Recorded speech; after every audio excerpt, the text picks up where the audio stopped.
अस्सलामुअलैकुम। हम दुबई के जॉब स्कैम की खबर पर जो है वो बने हुए हैं। कल हमने आपको बताया था कि मुदस्सिर जो इरफान हैं उनके फादर ने पूरी स्टोरी बताई थी कि किस तरह से उसके बेटे को जो है वो जॉब स्कैम में फंसाया गया दुबई की नौकरी को लेकर। दक्षिण के इलाके के रहने वाले ही बिलाल अहमद वानी ने, जो कि मुदस्सिर का अपना क्लासमेट भी था और दोस्त भी था। अब हमारे साथ आज जुड़े हैं राशिद लतीफ़। इनका इल्ज़ाम है बिलाल पे कि इन्होंने उसको 1,40,000 रुपये दिए हैं अपने दोस्त और ख़ुद की नौकरी के लिए दुबई में, लेकिन ना ही वहाँ से जॉब का कोई वीज़ा आया, ना ही कोई टिकट आई और ना ही इनको पैसे मिले हैं। अभी तक हमारे पास डिफरेंट लोगों की कंप्लेंट से आई हैं और मेरे पास अभी तक तकरीबन 2 दर्जन के करीब इस तरह के लोग हैं जो या तो हिलाल भट्ट के विक्टिम हैं या बिलाल वानी के जो है वो विक्टिम है। अभी हम बात करेंगे राशिद लतीफ़ से। वो खुद अपनी ज़बानी जो है वो बताएगा कि इनके साथ क्या क्या हुआ और ये किस तरह से जो है वो इस जॉब में, स्कैंडल में जो है वो फंसे। राशिद, कल हमने इरफान साहब से बात की, उन्होंने आपका जिक्र किया था, लेकिन हमने आपके बारे में उनको पूछने की कोशिश की, लेकिन उन्होंने बताया कि आप अगर अपनी ही ज़बानी बोलोगे तो ज़्यादा अच्छा है। तो आपके साथ क्या हुआ, किस तरह से आप इस जॉब स्कैंडल में जो है वो आए? बिलाल जो था वो हमारे साथ यहाँ पे पहले रहता था, जहाँ पे किश्तवाड़ में उसके साथ था। पहले वो मेरे को बोल रहा है कि मैं दुबई जा रहा हूँ। वो दुबई गया, वहाँ पे वो 1-2 साल रहा। फिर मेरे को कॉल करता है वहाँ से कि मैं तेरे को जॉब लगाऊँगा, मुझे पैसे सेंड कर, मैं तेरा वीज़ा, टिकट और रहने का सब कुछ खर्चा मैं खुद करूँगा यहाँ पे। तू खाली इतना मतलब 1,40 मेरे को सेंड कर, मैं सारा कुछ तेरा उसी में करवा दूँगा और 2 बंदों का करवाऊँगा। एक आप है और दूसरा कौन है? दूसरा मेरा ही कज़न है एक। क्या नाम है उसका? खालिद बशीर। पूरा नाम बताओ ना कि खालिद बशीर कहाँ रहता है, किधर है, आप अपना भी पूरा वो बता दो। हम सोंदर में रहते हैं। वो बिलाल जो है वो मतलब पैसे लेके वहाँ पे बाद में बोलता है मैं टिकट भेजूँगा, वीज़ा सब कुछ भेजूँगा, लेकिन उसने कुछ भी नहीं भेजा। पिछले 2 साल से वो यही कर रहा है, आज भेजूँगा, कल भेजूँगा, बाद में बोलता है मैं नहीं दूँगा पैसे। बाद में उसके फादर से हमने बात की, वो बोल रहा था मैं पैसे दे दूँगा, लेकिन उसका फादर भी बाद में बोलता है, परसों मैंने उनको कॉल की, बोलता है मैं पैसे नहीं दूँगा, जाओ उसी को ढूंढो, वही देगा। अब यानी कि आपको लगता है कि उसका फादर और फैमिली मेंबर उसके साथ मिले? हाँ, पूरी फैमिली मिली है उनकी। तो वो जो आपने जो बोला 1,40,000 रुपये जो है वो आपने अपना और अपने दोस्त का जो है उसको डाला हुआ है, यानी कि कज़न ब्रदर है वो आपका। तो वो पैसा जो है वो आपने कहाँ डाला और किसके अकाउंट में डाला? मैंने बिलाल को बोला अपना अकाउंट दो, उसने बोला मेरा अकाउंट बंद है, मेरा अकाउंट यहाँ पे नहीं चल रहा है। अच्छा। तो मेरा दोस्त है यहाँ पे, उसके अकाउंट में डालो। उसने उसका अकाउंट नंबर दिया, मैंने उसके अकाउंट में वो पैसे ट्रांसफ़र किए, लेकिन उसके बाद वो बोलता है कि आज मैंने उसको कॉल की थी परसों, बोलता है कि मेरे को कोई पैसे नहीं, तो मेरे अकाउंट में डालेंगे पैसे। नहीं, जिसके अकाउंट में पैसे डाले वो कौन है, उसका नाम क्या है? कफील अहमद खान। कफील अहमद खान जो है वो अब एक और नया जो है वो नाम निकल कर आया। मैं बता दूं अभी तक मल्टीपल नाम्स निकल कर आ रहे हैं, जैसे रफ़ीक लोन है डोडा का, बेचारा वो एक बहुत गरीब है। हमने आपको उसके बाइट भी दिखाया कि उसके कपड़ों से और उसके ड्रेसअप से आपको पता चलता है कि वो कितना गरीब है। इसी तरह से कफील अहमद खान के अलावा जो है वो इरफात हुसैन का नाम आ रहा है, आशिक हुसैन एंगर का नाम आ रहा है जो जीजा है इसका। इसके अलावा जो उबैदुल मजीद है वो जो है वो इसका बहन का लड़का है। इसके अलावा मोइन खान का नाम आ रहा है। अभी ये एक और नाम जो है वो सामने आया है। इसी तरह से हमने देखा था कि हिलाल भट्ट के का जो मसला था उसमें भी इसी तरह की कुछ ट्रांजैक्शन ने उसके अकाउंट में हुई है और कुछ कहीं इधर उधर हुई है। अच्छा, जब आपने उसको 1,40,000 रुपये डाला है तो वो वहाँ से फिर उसका जब ये कब डाला आपने और फिर उसके बाद उसका क्या बिहेवियर रहा, उसके बाद क्या वो इंडिया कभी आया, आपकी मुलाकात उससे हुई? नहीं, मैंने जब उसको डाला 26 सितंबर 2022 को डाला। 26 सितंबर 2022 को, यानी कि अभी 1-1.5 महीना है, 2 साल को पूरा होना है। जी। तो मैंने उसको पैसे डाले, उसके बाद वो 1 साल तक ठीक रहा। 1 साल के बाद उसने मेरे को ब्लॉक किया, उसने नंबर चेंज अपना किया। बाद में वो घर भी आया, यहाँ से छुपते छुपाते यहाँ से वापस भी चले गया। ना उसने इन्फॉर्म किया कि मैं घर आया हूँ, ना कुछ भी नहीं। यहाँ आया, यहाँ से वापस चले गया। बाद में मैंने उनके फादर से बात की, उधर से दूसरा नंबर निकाला उसका, उसको मैंने मैसेज की, वहाँ से बोलता है मैं पैसे नहीं दूंगा, जो उखाड़ना है उखाड़ ले, तो जे एसपी के पास जाना, डीएसपी के पास, कोर्ट में जाना, जहाँ मर्जी जाओ, अच्छा, मेरे को कोई कुछ नहीं कर सकता। यानी कि उसको कोई कुछ नहीं कर सकता। सुनने में मिला है कि जब मैंने खबर चलाई तो अब वो आपको बोल रहा है कि मैं पैसे दे दूं। हाँ, कल शाम को मैंने उसको मैसेज की, वो बोलता है कि मैं तुझको पैसे दे दूंगा, टेंशन नहीं ले, मैं पैसे दे दूंगा, मैं कुछ भी करके तुझको पैसे सेंड कर दूंगा। मैंने बोला अगर करने हैं तो कर, मैं अकाउंट नंबर देता हूँ, ये ले अकाउंट नंबर मेरा, मेरे को ट्रांसफ़र कर, मेरे को 12 बजे तक ट्रांसफ़र कर दे, मैं बोलूँगा तेरे को। बोलता है नहीं है, मैं अभी नहीं है पैसे मेरे पास, अभी मैं कर्जे में हूँ, खुद मेरे को खुद लोन है, कुछ और है। मैं बोला फिर जब लेता है तो फिर वापस भी दिया कर। वही है, इसमें मेन चीज़ है, वो ये बोल रहा है कि मेरी उससे बात हुई, वो अपना वर्जन भी देना चाहता है और मैंने उसको बोला कि आप रिकॉर्ड जो है वो वीडियो करके भेजें ताकि उसका वर्जन भी जो है वो हम सुने। देखिए मेन ये इशू होता है कि हमारी हमदर्दियाँ आपके साथ है और इस तरह की खबरों का करने का मकसद यही होता है कि इस तरह के जो राशिद लतीफ़ जैसे नौजवान हैं वो किसी भी तरह के जॉब स्कैम में जो है ना फंसे या किसी और भी तरह के फ्रॉड में जो है वो ना फंसे।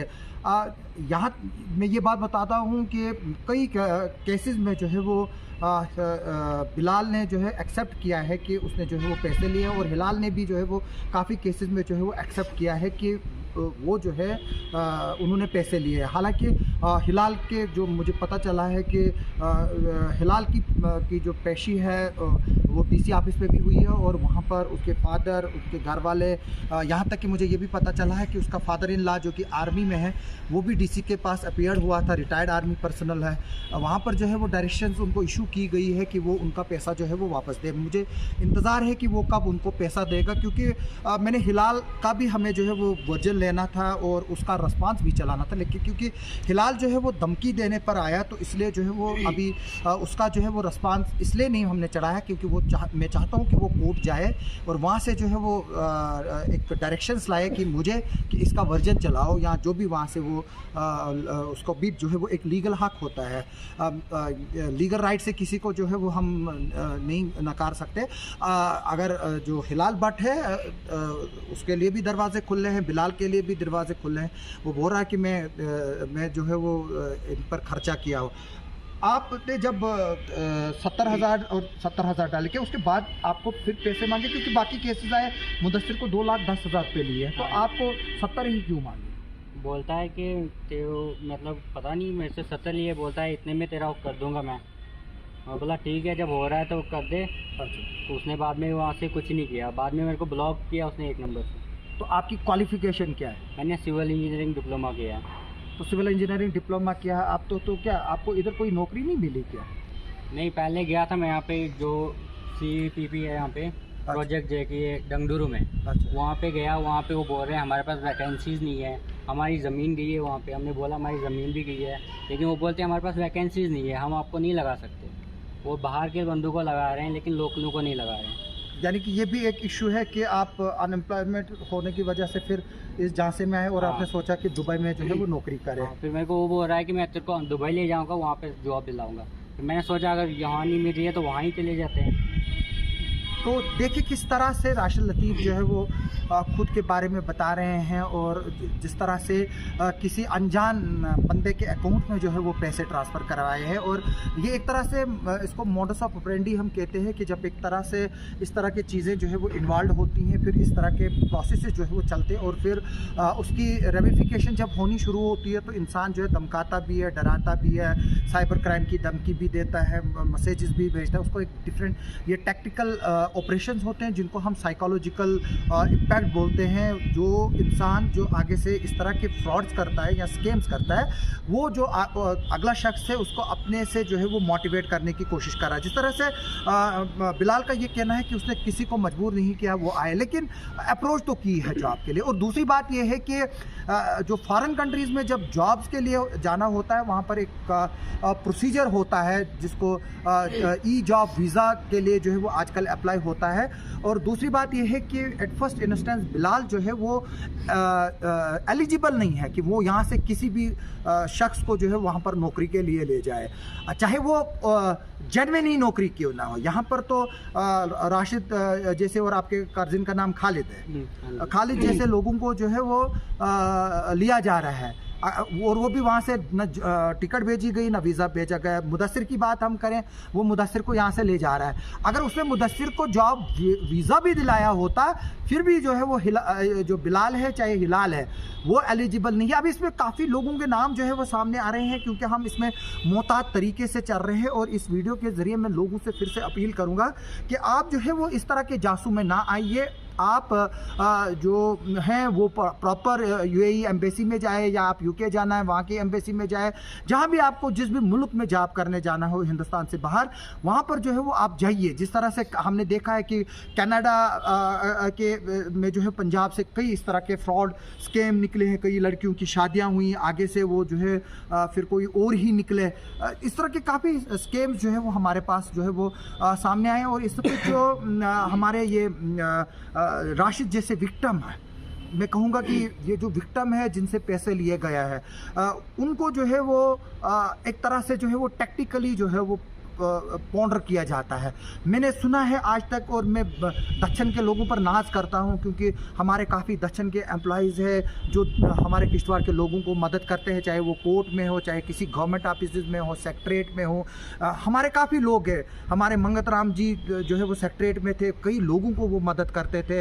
हमारे रहीम साहब थे, अल्लाह ताला उनको मगफिरत करे, वो सेक्रेटरीट में होते थे। जब भी वो किसी किश्तवाड़ी को देखते थे उसकी मदद करने के लिए तैयार रहते थे। काफ़ी इस तरह के लोग हैं हमारे दक्षिण से।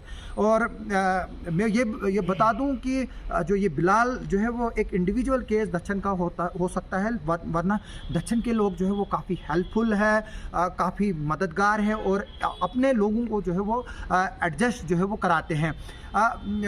बिलाल, सबसे बड़ी बात यह है कि हमें पता चला कि आज आप एसएसपी साहब के पास भी गए हैं, तो एसएसपी साहब ने इस मसले को लेकर आपको क्या कहा है? एसएसपी साहब ने बोला है कि हमने वो एप्लीकेशन दी थी उनको, उन्होंने एप्लीकेशन मार्क की एसएचओ दक्षिण पे। बोलते हैं आप एसएचओ दक्षिण के पास जाओ, वो वेरीफाई करेंगे पूरा, उसके बाद प्रोसेस आगे बढ़ेगा।